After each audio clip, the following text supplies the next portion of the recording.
Ma'am, this line is for business class passengers only. The words cut like a blade, sharp, cold, in public. Heads turned, eyes narrowed, phones lifted, some subtly, others not. Janelle Warren, standing tall in a navy wool coat and black trousers, didn't move. She wasn't loud. She wasn't holding up the line. She wasn't doing anything, except existing where someone thought she shouldn't. The airline staffer behind the boarding podium, Camille, a tall, polished white woman in Argent Air's navy blazer, stood straighter, her hand already hovering near the velvet rope. Her voice, tight with fake patience, returned. "Economy is boarding at the other gate. Let's not make this difficult." There it was, that line. Let's not make this difficult. The universal code for "you're about to be humiliated, but I'll make it sound like you're the problem." Janelle looked around. Every other business class passenger, white, well-dressed, escorted, had passed through with a nod and a "welcome aboard." No delays, no questions, no sideways glances. But Janelle, standing there alone, without an expensive handbag or designer logo splashed across her chest, she didn't look like she belonged, at least not to Camille. Still calm, Janelle held out her boarding pass. Camille didn't even glance at it. "Do you understand what I'm saying, ma'am?" "I understand perfectly," Janelle replied evenly. Camille sighed, dramatically, and took the boarding pass. She studied it longer than necessary, tapping at her tablet like she was solving a security breach. Behind Janelle, someone muttered, "Jesus, it's just a line." Another whispered, "They always try to sneak up." Janelle didn't turn. She didn't need to, because she'd heard it all before, in boardrooms, in law school, in five-star hotel lobbies, but never like this. Never this public, this loud, this deliberate. Camille finally gave a tight nod. "We'll need to verify this with the desk. Step aside." No apology, no welcome. Just pure condescension wrapped in customer service tones. Across the airport terminal, the sun lit the floor like stained glass. But at gate 36B, everything had gone cold. Janelle stepped aside, posture straight, eyes steady. She didn't flinch. But inside something shifted. Not rage, not fear. Precision. Memory. She took a breath. Slow. Grounded. This wasn't the first time. She remembered being 12, asked to leave a department store because this area is not for browsing. She remembered being 22, walking into her first finance interview and being mistaken for the receptionist. She remembered being 34, sitting at a gala table where a donor leaned in and said, "So which exec are you married to?" She wasn't married to anyone in that room. She ran the room.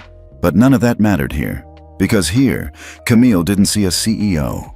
She didn't see a woman who held voting rights on the board of Argent Air Holdings. She saw a black woman in a quiet coat, traveling alone. And that was enough. From her coat pocket, Janelle felt the soft buzz of her phone. A message, encrypted, pinged her from Equinox Capital. She didn't open it. She didn't have to. She already knew what it was, because this wasn't a random flight. This wasn't an accident. This was the final evaluation of a 6-month review she had quietly ordered, after receiving over 30 customer complaints about racial bias on Argent Air flights. She wanted to see it for herself, to feel it.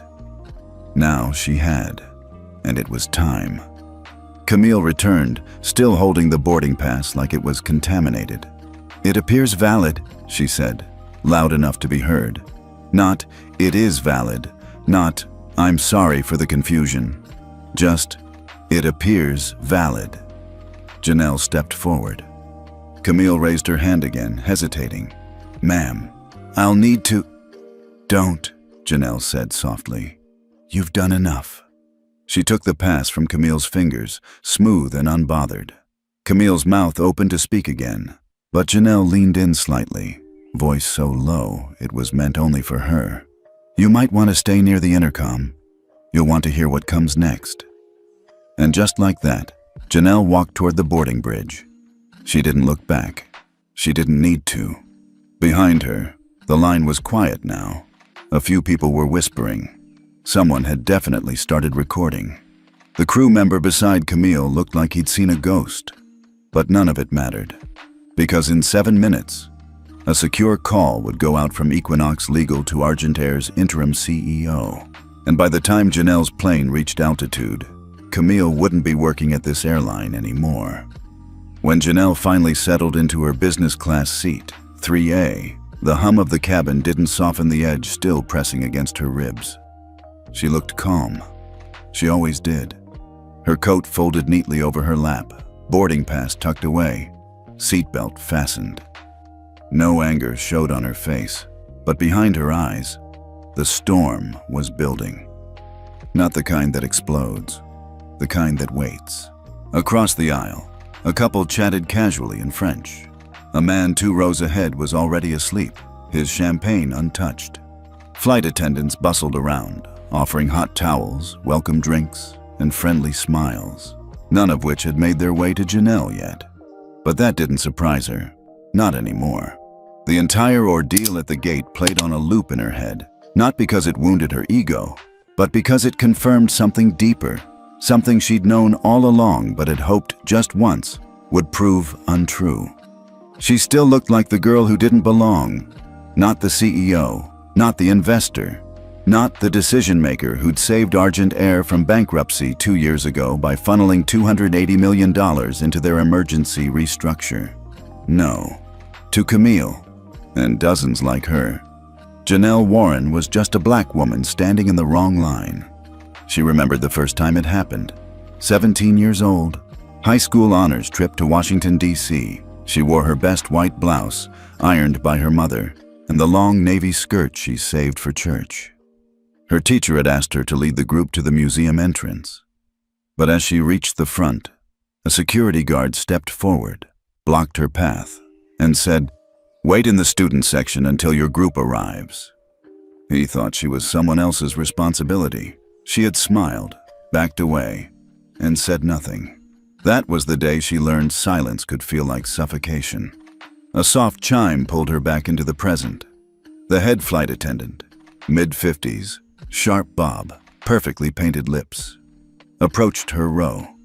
She gave a courteous smile to the passenger in 3B, a retired professor, and leaned in. "Mr. Collier, we'd like to offer you a pre-departure glass of champagne or juice." He nodded for the champagne. The attendant turned her eyes toward Janelle, and for the briefest moment, the practiced smile faltered. "And you are?" "Janelle Warren." She didn't offer her boarding pass. She didn't over-explain. She met the woman's gaze like a mirror. The attendant hesitated. It was subtle, just a beat too long, then nodded. "Would you care for something to drink, Miss Warren?" "Sparkling water with lime, please." "Of course." The attendant walked away. It was tiny, barely noticeable. But Janelle noticed, always.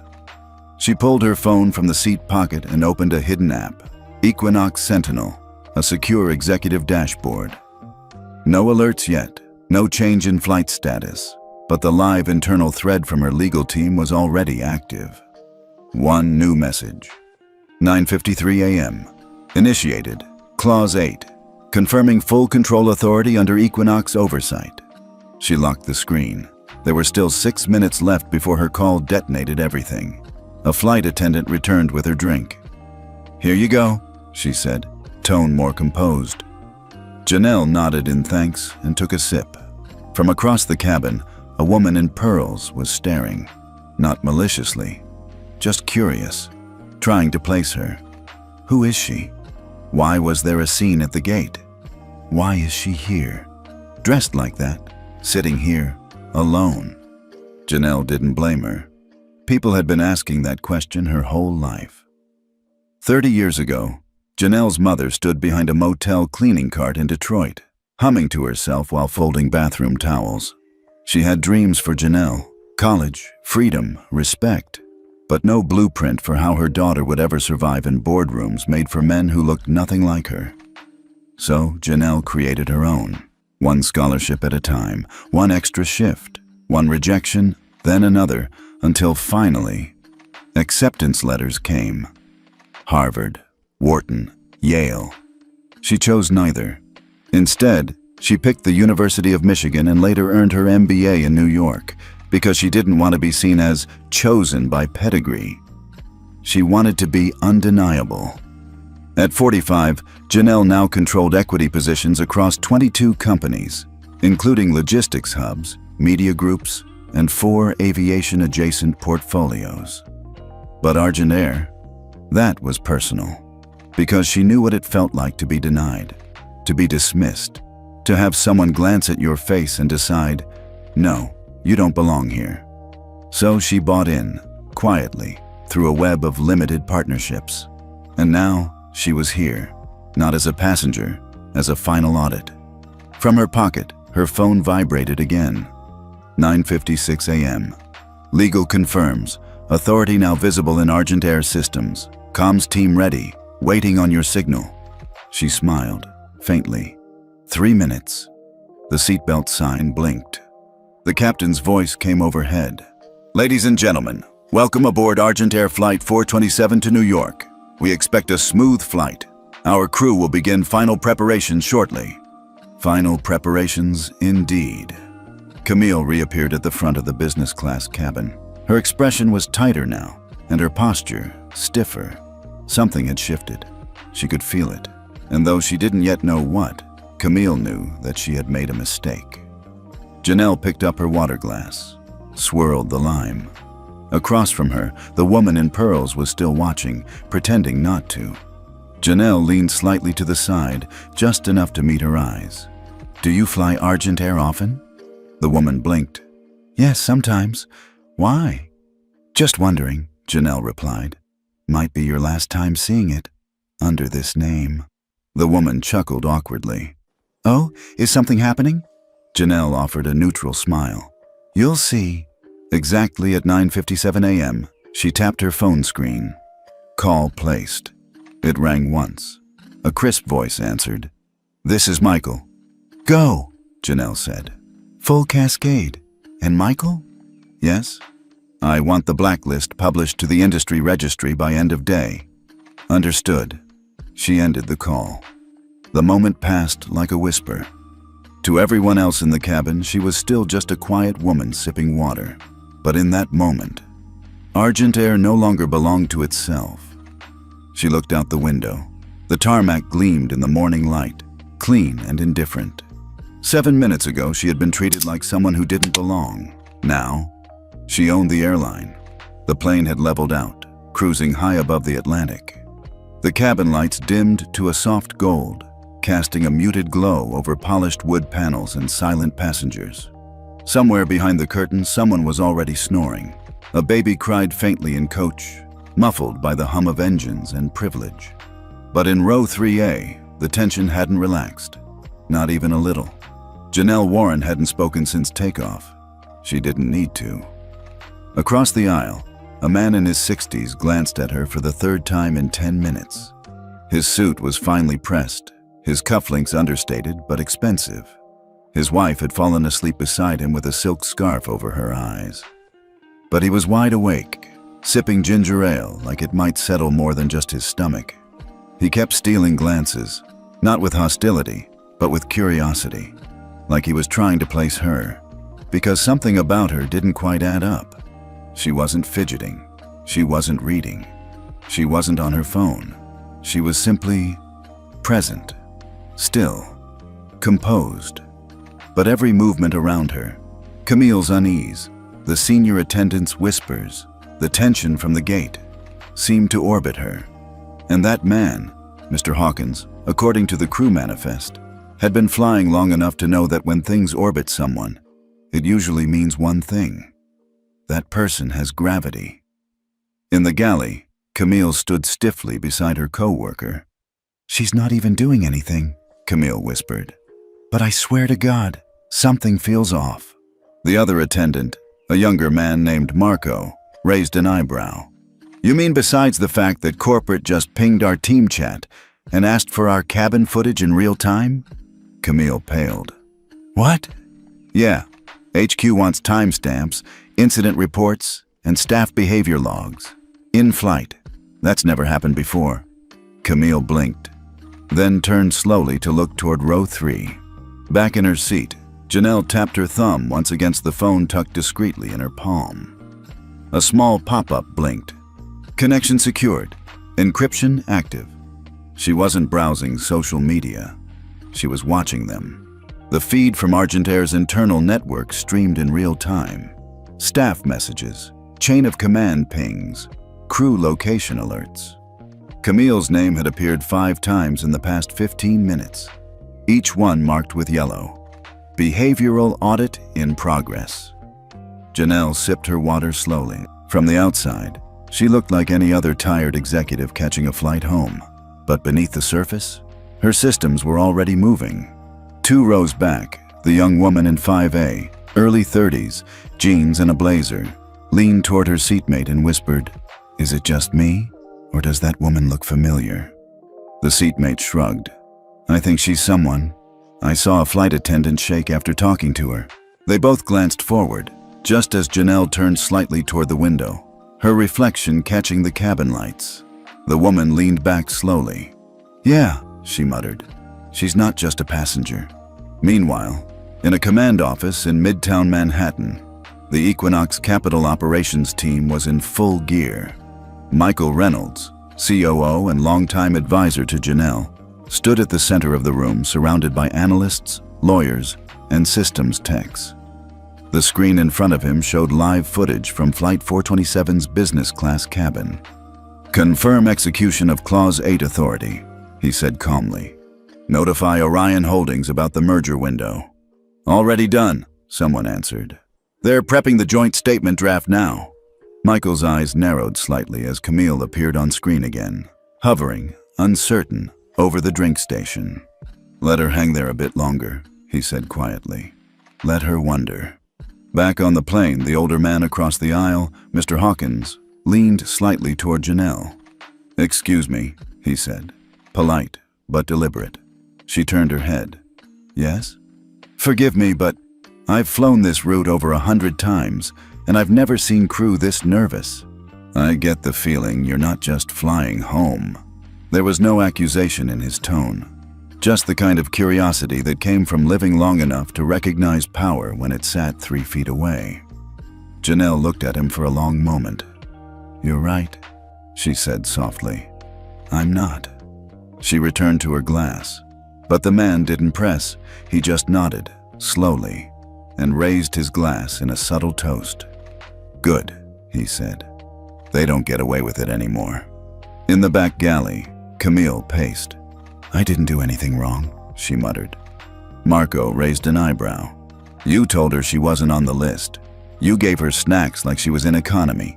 You denied her meal preference without checking the log. She wasn't in the system." "Camille," he said, quietly. "You think that's the point?"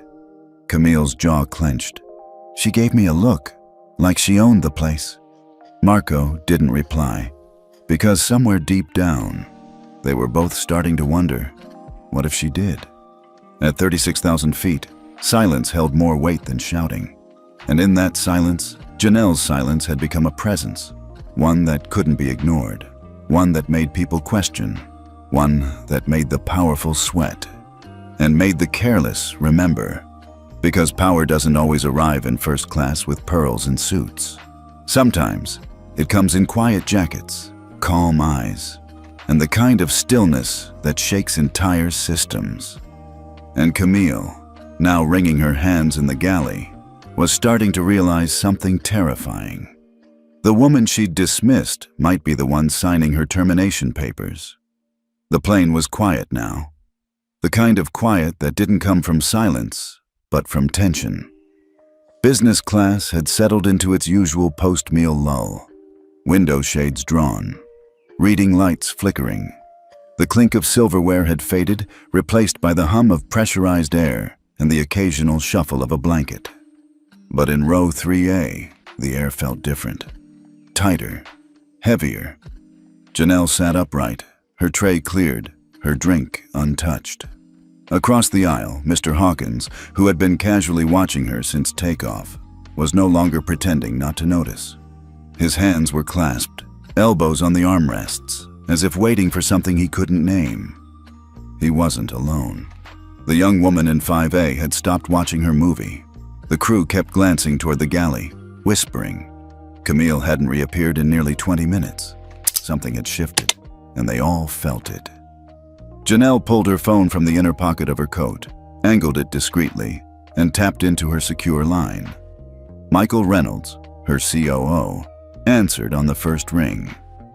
Status? Merger protocol is ready. All filings approved. Orion's board signed off 10 minutes ago.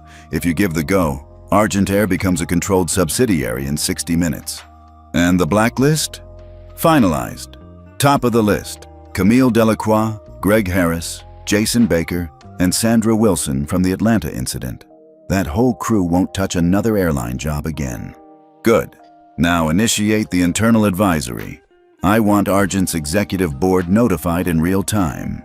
Copy that. Do you want to handle the press leak personally? No, Janelle said calmly. Let them find out the same way Camille will. She ended the call. From the outside, it looked like she'd simply checked a text. But inside that cabin, the entire trajectory of a billion-dollar company had just shifted with one quiet call. Far above the Atlantic, a machine began to move. In Midtown Manhattan, the Equinox Capital legal team activated a control trigger notification, a formal notice to Argent Air's CEO and board. Within 90 seconds, 7 executives were pulled from meetings. Within 5, emails were being deleted, phones were ringing, and flight logs were being reviewed. Back in the air, the pilot remained unaware. But Camille felt it. She emerged from the galley slowly, arms stiff, face pale. The calm confidence from before had drained completely. She walked with purpose, but not the kind that came from professionalism. This was damage control. She stopped 3 rows back, glanced toward Janelle, then looked away again. Like staring directly at her had become too risky. She approached Mr. Hawkins instead. "Can I get you anything, sir?" "No," he said, his eyes never leaving Janelle. "But I think you should be asking her that." Camille froze, then forced a laugh. "Oh, I already took care of her earlier." "Did you?" The tone of his voice wasn't aggressive, just knowing. It landed like a verdict. Camille backed away. From her seat, Janelle stared ahead, fingers resting on her knee. She didn't gloat, she didn't smirk. Her face remained neutral, almost serene. Because the truth was, this wasn't revenge. This was a correction. She remembered something her grandmother used to say back in Detroit, back when she was just Little Nell, with scraped knees and an opinion too big for her frame. When they call you out of your name, don't shout back. Just keep walking. Let the ground shake under your silence. And now here she was, 35,000 feet in the air, letting the ground shake. In the crew station near the cockpit, Marco's tablet pinged. He checked it once, then again. A red banner now stretched across the top of the internal communication feed. Urgent. Executive Authority restructure. Flight 427 involved. All staff on alert. His heart skipped. He looked toward Camille, who was now pretending to check the service cart. "Camille," he whispered. "Come here." She walked over. He tilted the tablet. She read the banner. Her knees nearly buckled. "That can't be real." "It is. Why would they?" "You told the wrong woman she didn't belong." In row 3, Mr. Hawkins leaned forward slightly, voice low. "If you don't mind me asking, who are you?" Janelle didn't look at him. Not yet. She was watching the curtain near the front of the plane. One of the more senior flight supervisors had stepped out from first class and was now on her in-flight phone, whispering into it with her back turned. She was getting the alert. The ripple was beginning. Finally, Janelle turned to Hawkins. "I'm the one who told them to stop pretending this was about policy." He blinked, then smiled, slowly. "Thought so." 2 rows behind, the young woman from earlier pulled out her phone, searched quietly, and typed, "Janelle Warren Airline." The screen loaded, and her eyes went wide. "Oh my God," she turned to her seatmate. "She's not just someone. She owns the airline." In the cockpit, the first officer's earpiece buzzed. The message came directly from HQ. He read it twice, then turned to the captain. "Sir, we just got a level 1 advisory. The woman in business class, row 3A, is now listed as acting executive oversight for Argent Air." The captain blinked. "You mean corporate oversight?" "No, sir. I mean the oversight.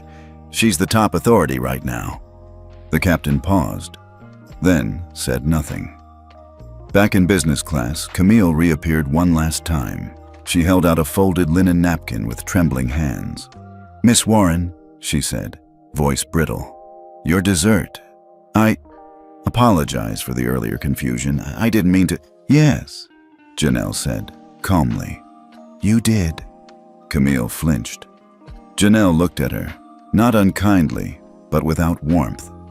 "It's okay. You don't need to serve me anymore." Camille lowered her eyes. Her hands shook as she set the napkin down, then turned and walked away, each step heavier than the last. Janelle picked up the spoon, stirred the untouched tea sorbet once, then set it aside. She didn't need sweetness right now. She needed clarity. And at 36,000 feet, clarity had finally arrived. The hum of the engines masked a tension that no longer hid beneath the surface. It was in the air now, thick, charged. Everyone in business class felt it. The kind of silence that said, "Pay attention, something's happening." Not loud, not chaotic, just shifting. Camille hadn't returned to row 3A since she placed the sorbet on Janelle's tray with trembling hands. She was now seated in the small crew jump seat behind the galley partition, staring blankly at her hands. "It's okay. You don't need to serve me anymore." Those words echoed in her ears louder than any shouted insult could have, because they weren't angry. They were final, and they came from a woman whose calm had broken her more than fury ever could. 3 rows behind, the young woman who'd Googled Janelle minutes ago was still clutching her phone. Her eyes were wide, her screen still glowing with headlines. "Equinox Capital CEO Janelle Warren completes hostile takeover of Argent Air." "Black female CEO quietly controls aviation powerhouse. The most powerful woman you've never heard of just made her move." She nudged her seatmate, whispering, "That's her, that's her." "Who?" the man asked, taking off his headphones. "The woman in row 3, the one Camille humiliated at the gate." "Wait, the owner?" "The CEO. She just merged Argent Air with her holding company. That's what the alert was." The man sat back slowly, absorbing the weight of it. So she wasn't being dramatic back there. No, she was being gracious. In row 2A, Mr. Hawkins still hadn't stopped watching. But now his gaze wasn't curious. It was reverent. He looked at Janelle the way a veteran looks at a soldier who just walked back into the room, medals hidden under plain clothes. He raised a hand lightly, trying not to draw attention. "Miss Warren."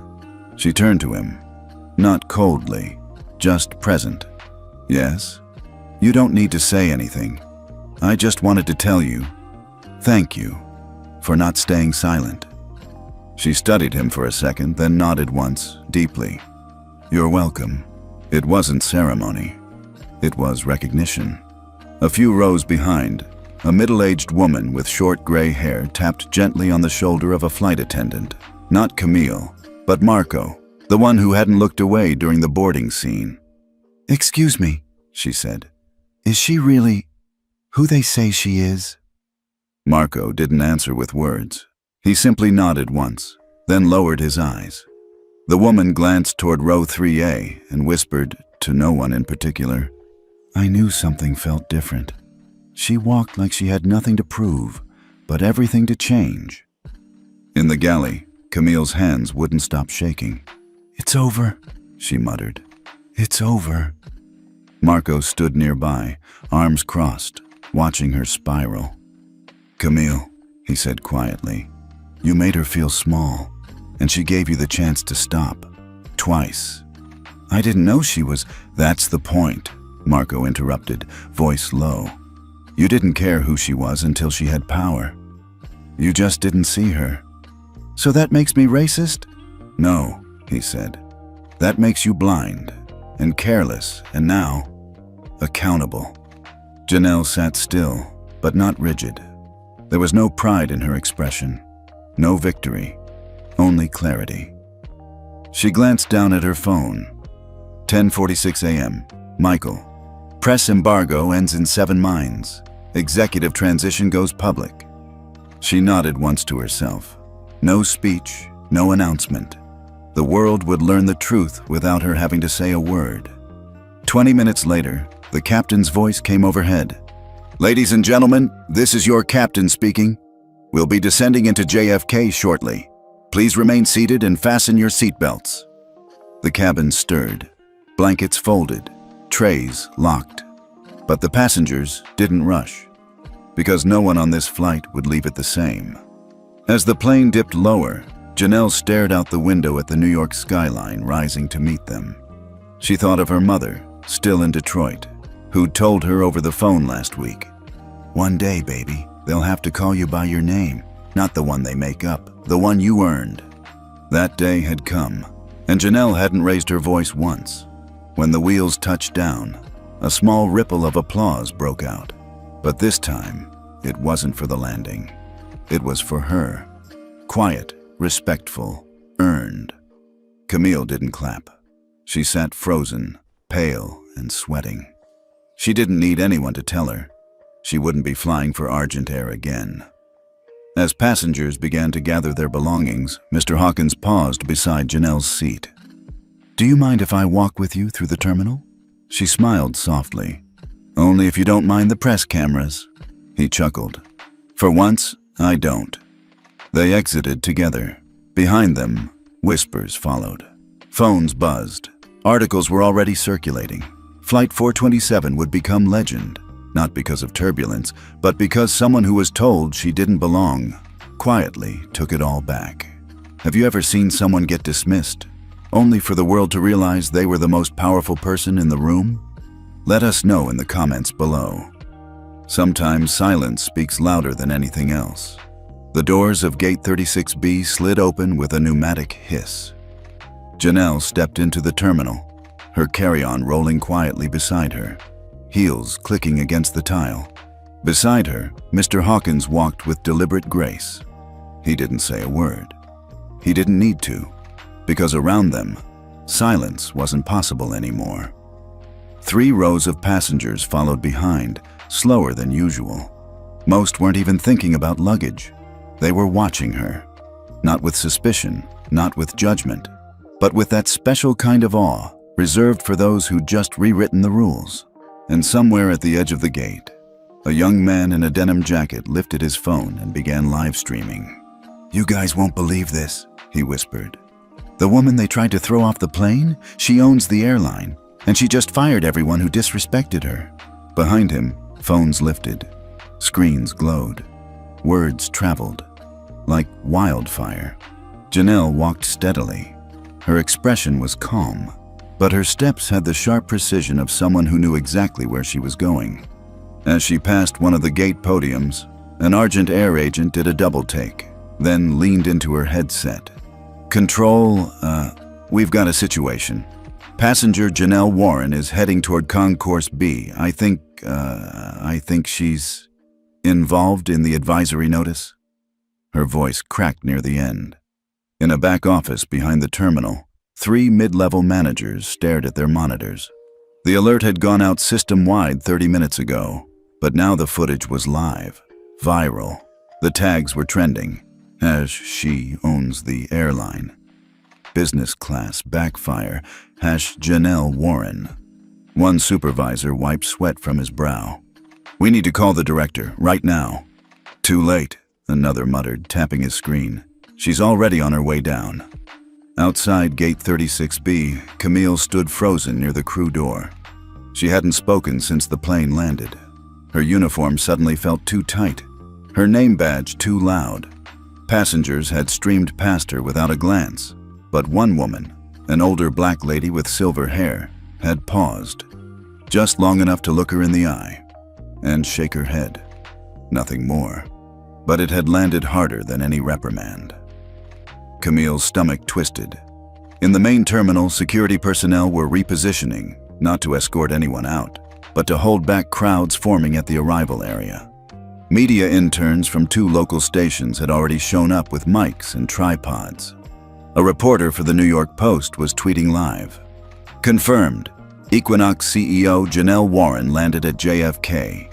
Source says she triggered board-level takeover of Argent Air mid-flight. Developing. By the time Janelle and Mr. Hawkins reached the end of the jetway, every eye in the terminal was on her, but no one said a word. Not yet. Then a woman in a wheelchair, seated near the arrivals sign, looked up from her phone. Her eyes widened. "Miss Warren?" Janelle paused. The woman motioned toward her camera. "My granddaughter just sent me the clip, the one from the flight." Janelle nodded politely. The woman's voice trembled. "Thank you for standing your ground, for doing what most of us couldn't." That was when the silence broke. A ripple of applause. Soft, scattered, but real. Not manufactured, not polite. Earned. Janelle kept walking. She didn't wave. She didn't bow. She just kept going, like a woman with a plan larger than applause. Back at the operations floor above Concourse B, the terminal director, Dana Walsh, stormed into the crisis room. "Status?" One of the staffers looked up, pale. "She's already here." "Has she said anything?" "No, ma'am. She hasn't had to." Dana swore under her breath. "Get Argent Air's acting CEO on the line now. She's in a board call with Orion Holdings. Tell her to make room. She no longer runs this airport without Ms. Warren's say-so." Down below, Marco, still in uniform, now off shift, stood at a distance watching Janelle move through the terminal. She hadn't even looked at Camille after landing. She hadn't needed to, and yet somehow, Camille looked smaller with every step Janelle took. Marco sighed. There was a strange relief in watching justice unfold without force. No yelling, no security scuffles, just clarity. Near the escalator to baggage claim, a cluster of airport employees had gathered in hushed conversation. "That's her, the black woman from the video. You see how she handled that? Like it wasn't the first time. Like she was already 10 steps ahead." Then one voice, quiet but clear, spoke from the edge. "Maybe now they'll stop telling women like us we're in the wrong line." Just before reaching the exit, Janelle paused. She turned slightly toward Mr. Hawkins. "Thank you for walking with me." He smiled. "It was my honor." Most people wouldn't have spoken up. "Most people don't know how," he said. "But the moment you looked back at Camille, I realized you weren't just standing there for yourself." She nodded once, slowly.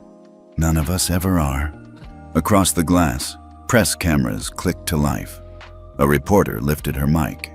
"Ms. Warren, can you comment on what happened on board Argent Air Flight 427?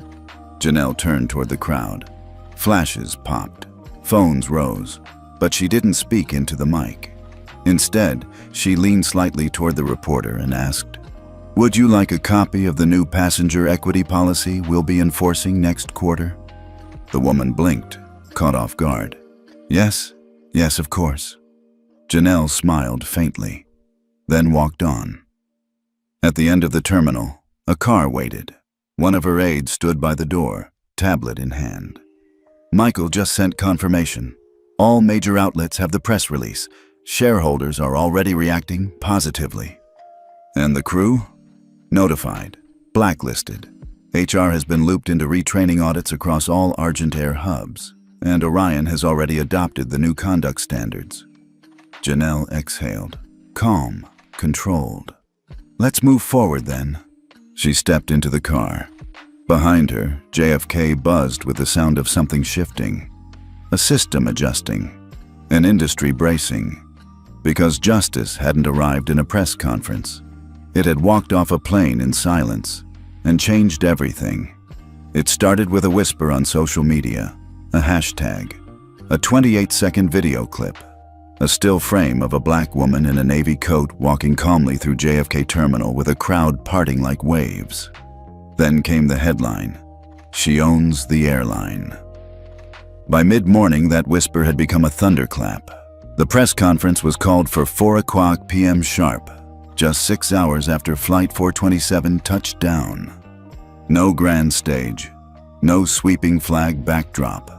Just a clean podium in the Equinox Capitol press room. Glass walls, soft lighting, a muted Equinox logo on the wall behind it. By 3:50 p.m., the room was packed. Reporters from CNN, NPR, Reuters, The New York Times, and 24 digital outlets filled the seats. Producers whispered into earpieces. A camera crew from a French news network set up with a long boom mic. They weren't here just to cover a business move. They were here to watch a woman who'd been humiliated quietly reclaim everything. At exactly 4:01 p.m., Janelle Warren stepped up to the podium.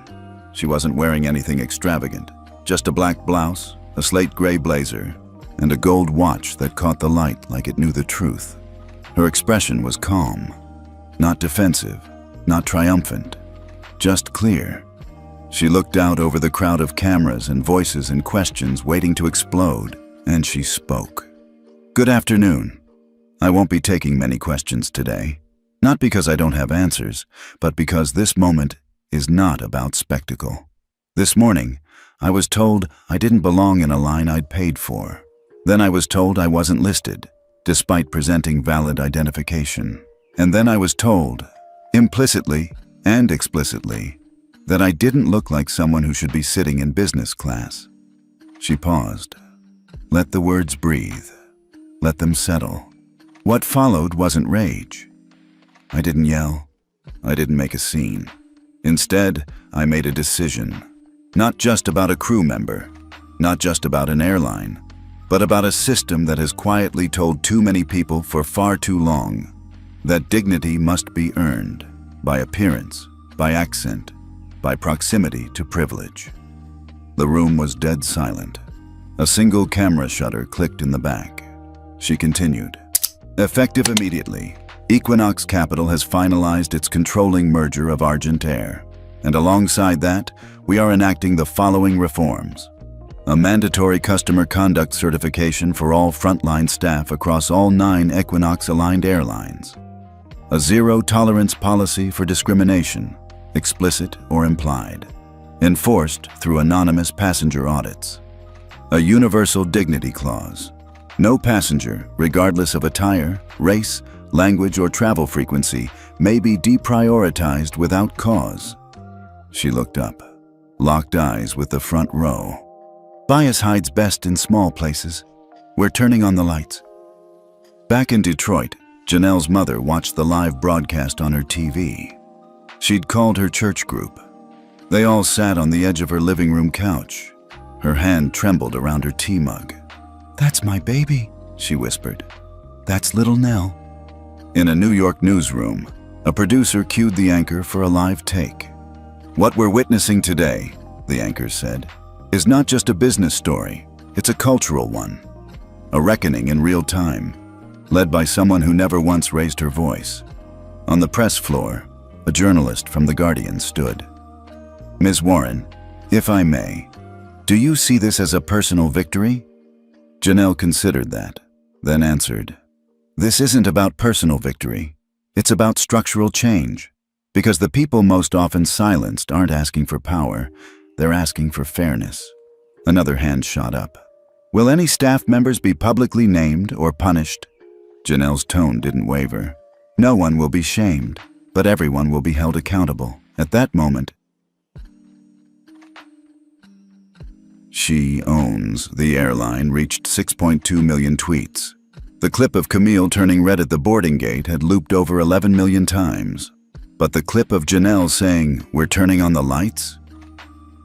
That one was climbing faster. Meanwhile, on an internal Argent Air forum, thousands of employees read the memo in real time. New policy directive. Effective immediately. All crew and customer-facing staff will undergo intensive anti-bias and discretion training. Effective within 30 days. Failure to comply results in suspension. A comment from a veteran flight attendant popped up. About damn time, another replied. I saw her once in passing. Thought she was a quiet exec. Didn't know she was a hurricane in disguise. Across the country, talk shows lit up. A host on daytime TV leaned forward in her chair. The way she walked off that plane with her chin up, that's how you do it. No yelling, no drama, just justice, with interest. Janelle closed the press conference with a line that would become the new tagline for every airline she controlled. You don't need a title to deserve respect, but sometimes it takes a title to demand it, for everyone else. She stepped back from the podium. She didn't linger. She didn't wave. She just walked out, again, with the calm of someone who knew the work was just beginning. In the hallway outside, Michael Reynolds waited with a tablet. The coverage is overwhelmingly positive, he said. Investors are backing the merger. Orion just confirmed. They're ready to adopt all reforms. Janelle nodded once. What about Camille? HR will handle her exit, quietly, with documentation. We're not making an example. Good. We don't need martyrs. We need change. That night, Janelle sat alone in her Manhattan apartment. She poured a glass of water, sat by the window. The city lights blinked far below. She opened her phone, checked one last alert. Dignity clause, top search phrase in US Google Trends, plus 82% in 12 hours. She didn't smile. She just locked the screen, leaned back, and exhaled. Because she hadn't gone looking for attention. But now that it had found her, she was going to make sure it meant something. The first ripple wasn't loud. It didn't come from a headline or a board meeting. It came from a memo. 1 page, 6 paragraphs, sent to every airline partner in the Equinox Holdings network. Subject line: Implementation of Passenger Dignity Clause, immediate enforcement. Within 48 hours, 7 domestic carriers and 2 international codeshare partners had acknowledged receipt and initiated internal review. By the end of the week, Argent Air lost 11 middle managers. Not because they were fired, but because they resigned before anyone could ask them to explain their records. They knew. The system had turned. At a coffee shop inside LaGuardia Airport, 2 flight attendants in Navy uniforms sat huddled over a phone. You see this? One whispered, sliding her screen over.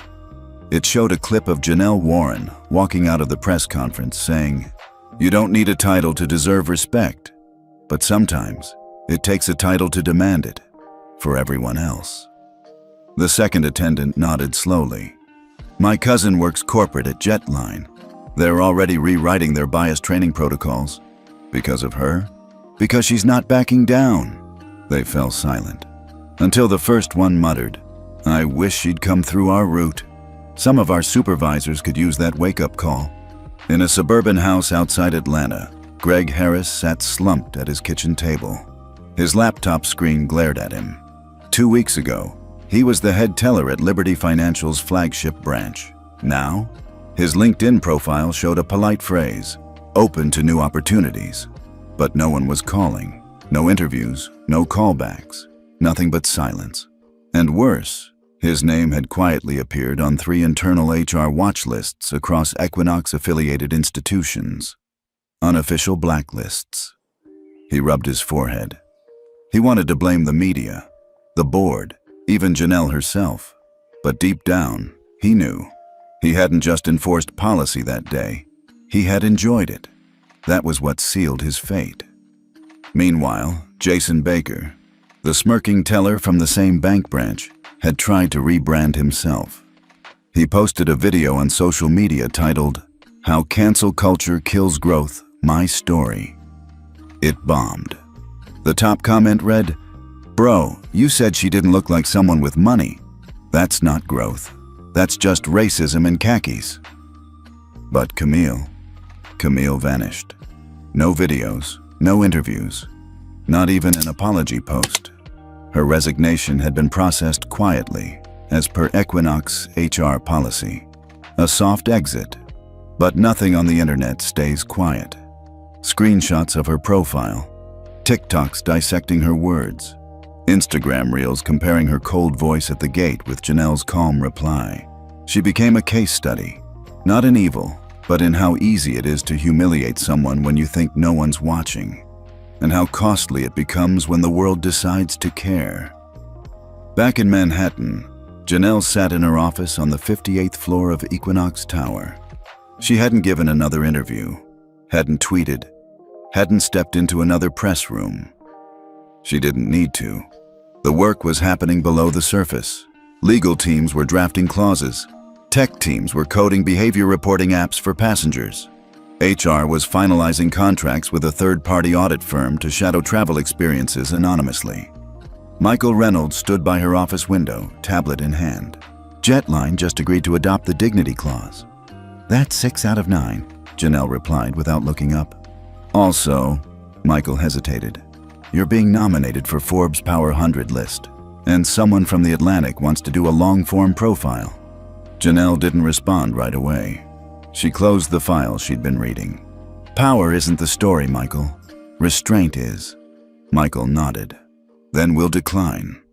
She gave a single nod. Across the country, a ripple was turning into a wave.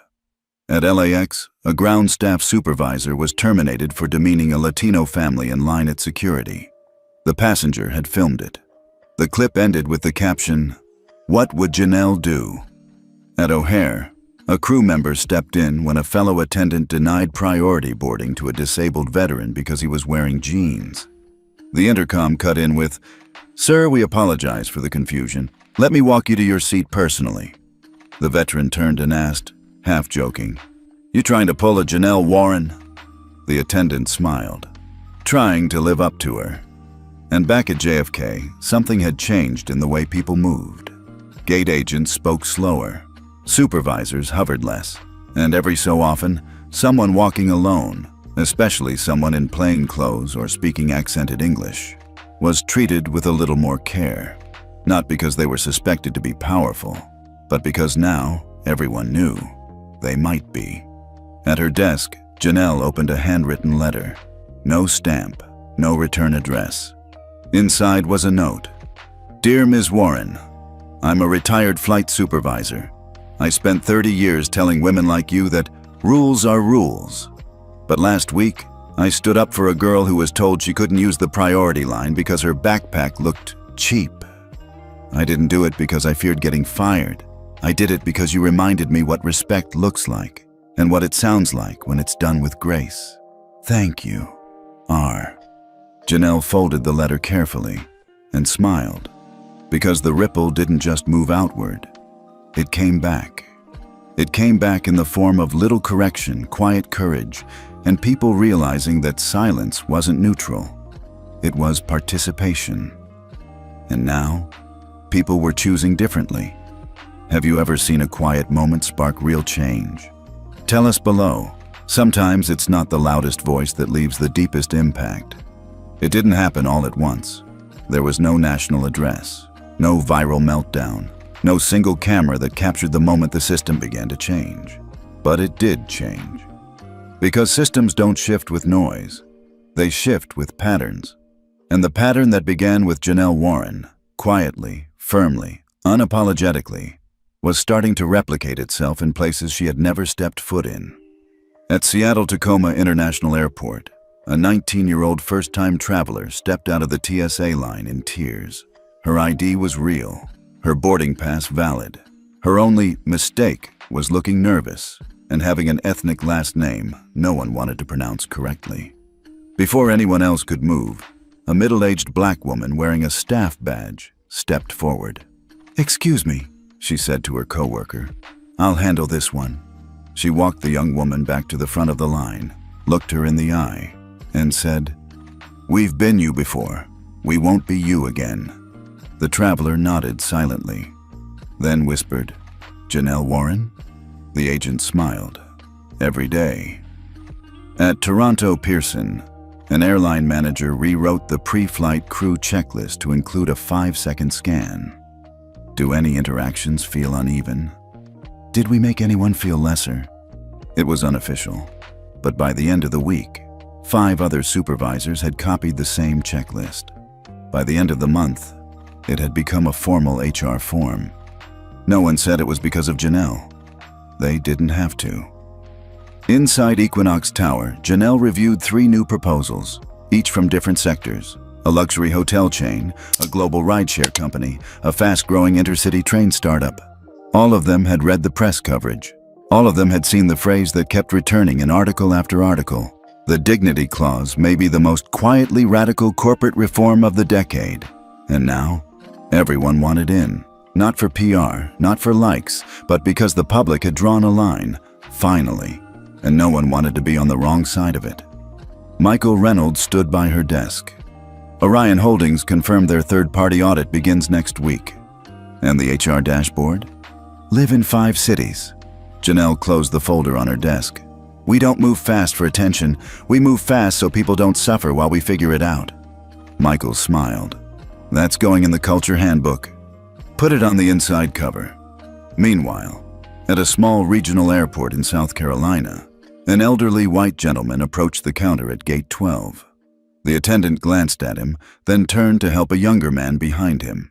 Asian, soft-spoken, dressed plainly. The gentleman cleared his throat. Miss, he was ahead of me. She blinked. Oh, I didn't realize. Doesn't matter why, he said kindly. Just make it right. The younger man nodded in thanks. They stood next to each other, quietly. Then the older man leaned in, almost conspiratorially. Heard about that Janelle Warren woman. Never met her, but I think she's my kind of people. Back in Detroit, Janelle's mother, Ms. Dolores Warren, was invited to speak at her local community center. She wore her best blue church dress and matching hat. Her daughter had mailed her the new Equinox policy booklet, laminated in a leather-bound folder. She held it up like a hymn book. You don't have to yell to change the world, she told the room. Sometimes you just have to make sure the world can't look away. Somewhere in Texas, a former airline employee, Camille Delacroix, checked into her first day at a diversity training firm. She didn't walk in with pride. She walked in with humility. She was no longer the trainer. She was the trainee. She didn't introduce herself by name at first, but on day 3, she stood up and said to the room, I used to think unconscious bias was a thing other people had, but I learned the hard way. You don't have to be loud to do damage. And if you're lucky, you get the chance to clean up what you broke before someone else has to fix it for you. No one clapped, but someone passed her a tissue, and maybe that was enough. At the Equinox press office, Janelle declined 2 more TV interviews. She didn't need to be seen anymore, because by now, people were acting differently in her name, and that was louder than any spotlight. A new Equinox report showed that passenger complaints across the top 5 partner airlines had dropped by 37% in the last quarter. Not because passengers were quieter, but because employees were listening. And for the first time in a long time, people were being treated like people. That Sunday morning, Janelle sat alone on her balcony, coffee in hand, phone face down. No alerts, no calls, no interviews, just quiet. The good kind. The kind you earn after standing through the storm. The kind you keep when you decide not to fight for attention, but to fight for others. She took a sip. The wind moved through her curls. Then she stood up and walked back inside. There was work to do. And the system? The system was finally listening. Exactly 1 year had passed. 1 year since the boarding gate at JFK. 1 year since a woman in a Navy coat stood still while the world misjudged her. 1 year since a single line, "You might want to stay near the intercom. You'll want to hear what comes next," became the quietest declaration of power the airline industry had ever heard. In the time since, Janelle Warren's name had been spoken in rooms she never entered. She wasn't a celebrity. She didn't launch a podcast. She didn't take a book deal, though 5 publishers had offered. What she did was continue to show up, at her office, at shareholder briefings, at working lunches with auditors who didn't expect the CEO to take notes, because she wasn't trying to be iconic. She was trying to fix what had been broken for too long. But outside those rooms, The world had already crowned her something else. At airports, crew members whispered her name like a quiet safeguard. At high schools, social studies teachers assigned essays on the dignity clause, not for politics, but for ethics. And at one mid-sized airport in North Carolina, a little bronze plaque was installed above the business class boarding lane.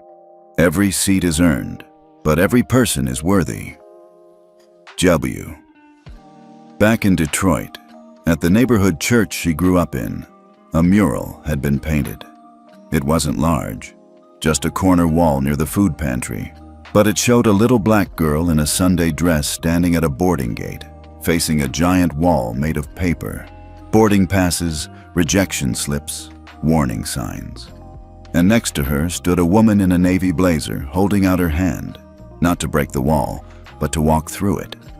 Somewhere across the country, Linda Brown, the receptionist from Liberty Financial, the one who'd told the elderly Asian couple to just take a ticket and wait, sat at her kitchen table writing her third apology letter of the year. Not forced letters, not court-mandated, just handwritten notes she mailed out one by one after attending a local community equity course she enrolled in voluntarily. At the top of her notebook were these words: "Invisible doesn't mean harmless." She wrote them down the day she watched Janelle's press conference for the first time. In a downtown Los Angeles office, Amy Sanders, the former teller who'd watched in silence as Janelle was humiliated at the counter, now led internal culture training for a mid-sized fintech firm. She never started her sessions with stats or policies. She started with a question. Have you ever been in the room when something wrong happened and done nothing? She let the silence do the teaching. In row 2 of an Argent cross-country flight, a young black girl sat next to her father, clutching her new backpack. The crew member, a white woman in her 40s, bent down with a smile. "Welcome aboard, miss. Let me know if you'd like a ginger ale or apple juice before takeoff." The girl blinked. "My name's Jordan. I'm going to meet my auntie." The crew member nodded. "Tell your auntie that you flew like a VIP today." Jordan giggled. Her father, once unsure whether to expect kindness or coldness, let out a breath he didn't know he'd been holding. At Equinox headquarters, Michael Reynolds stood in the corner of the boardroom as Janelle finished presenting the company's latest quarterly report. Her tone was calm, clear, focused, as always. But this time, when she closed the laptop and looked up, the room didn't just nod in approval. They stood, every member of the board, every senior partner, every executive advisor. They rose, not because it was part of protocol, but because after 12 months, they understood. They hadn't just followed her leadership. They had witnessed her legacy begin. After the meeting, one of the younger legal analysts approached her in the hallway. He looked nervous. "Ms. Warren, sorry to bother you. I just wanted to say, when I joined, I didn't know what this company really stood for." She raised an eyebrow, kindly. "And now? Now I know what I want my name to stand for. Thank you." Janelle gave a small smile. "Then do the work, quietly, consistently. That's how names earn weight." That evening, she returned to her apartment. She poured a cup of tea, opened her windows, let the spring air drift in. Her phone buzzed. A text from her mother. "Just saw you mentioned on the evening news again. But don't worry. I told the ladies at choir you're still my shy little girl who hated lace socks." Janelle smiled, then set the phone down and looked out over the city. Lights flickered across rooftops. A siren wailed far in the distance. Somewhere, someone was probably being told they didn't belong in a room, or a seat, or a story. And somewhere else, someone was about to say, "Actually, they do." Because legacy isn't just what's written about you. It's what changes because of you, long after you leave the room. The airport hadn't changed. The same polished floors, the same humming escalators, the same scent of burnt espresso near gate 36B. But something in the air felt different. Not louder, not softer, just more awake. Janelle stepped through the sliding glass doors of Liberty Concourse in Atlanta, the very same terminal where exactly 12 months ago she'd been told she didn't belong. She wasn't here on official business. No board meeting, no press conference, no security entourage. Just a gray trench coat, a slim leather laptop bag, and a boarding pass tucked quietly in her coat pocket. She passed the spot where a security guard once gripped her arm without cause, the window where Amy Sanders once fumbled with her ID, the glass counter where Sandra Wilson's voice had rung out like a verdict. "We don't serve people like you." But this time, there was no gripping, no fumbling, no verdict. Just morning sunlight spilling across the floor and a different kind of rhythm in the air. At the customer assistance desk, a young woman in her early 20s adjusted her badge and greeted each traveler with a sincerity Janelle hadn't seen before in this building. "Good morning, sir. How can I help you today?" "Yes, ma'am. I'd be happy to walk you to the kiosk myself." "Take your time. No rush at all." Her name tag read Carmen. She wore no makeup. Her ponytail was slightly lopsided. Her blazer was a bit too big, but she moved with purpose. And when a frail, elderly woman with a thick Nigerian accent approached, fumbling with a crumpled boarding pass and mispronouncing the gate number, Carmen didn't flinch. She smiled. "You're headed to gate 34C, ma'am. May I walk with you?" "I am sorry. I do not know how to go there." "You don't have to know," Carmen said gently. "That's my job." And she did it. Step by step, arm in arm, no fanfare, no drama, just dignity in action. Janelle watched from a few feet away, and in that moment, she felt something deeper than vindication. She felt completion, not because everything was fixed, not because every system had been healed, but because someone had been trained right. And that meant the ripples were still moving. She checked in, passed security, and arrived at the terminal, gate 36B, where it all began. There, she spotted a few new posters. "Every guest deserves grace." "Equinox Passenger Equity Policy." "Ask us how it works." And just below it, a small plaque near the boarding lane. "This location proudly upholds the dignity clause inspired by the events of Flight 427. We see you, we serve you, we value you. Equinox Holdings." She didn't stop to read the plaque. She didn't need to. She'd written the first draft. A few rows back in the waiting area, a woman in her mid-40s, short hair, pressed slacks, was watching her. She stared for a few seconds too long, then tapped something on her phone. Cross-referenced, froze. Her name was Allison Bright. She worked in internal training for a tech startup. She wasn't famous, but she was paying attention. She turned to her seatmate. "You see that woman in the gray coat?" "Yeah, that's her." "Her who?" "Her, the CEO from the boarding incident last year. She changed policy across 4 airlines." Her seatmate's eyes widened. "The one who didn't say a word but shut the whole thing down?" "Exactly." They both looked again.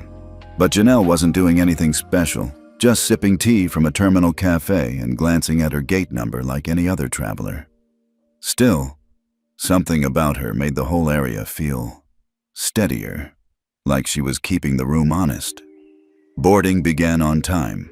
The gate agent, a black man in his 30s with braided hair and a calm voice, called passengers by row, smiled between announcements, and made sure every person was acknowledged.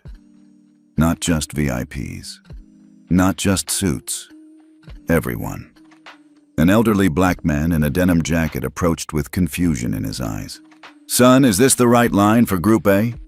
I got this here ticket, but Let me take a look, sir," the agent said, gently. He studied the boarding pass, nodded.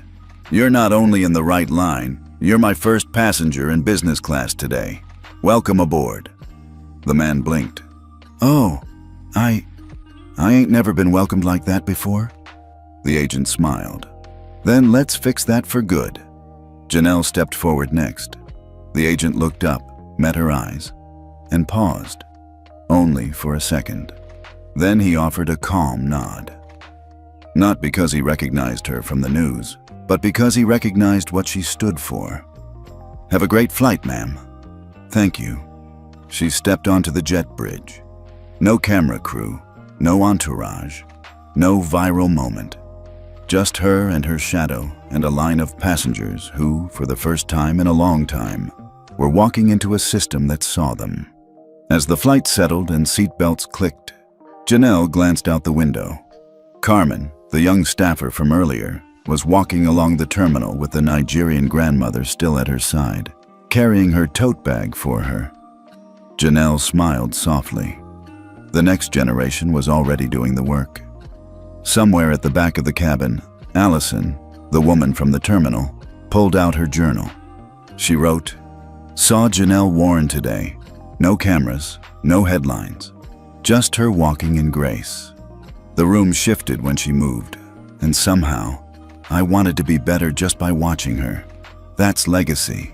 That's what change looks like when it breathes." As the plane pulled away from the gate, the sun broke through the clouds. A beam of light hit the plaque inside the terminal. "We see you. We serve you. We value you." And for the first time since this journey began, no one had to prove they belonged. Have you ever witnessed a moment where someone didn't need to say a word, but still changed the room? We'd love to hear about it in the comments. Sometimes, the quietest strength leaves the loudest legacy.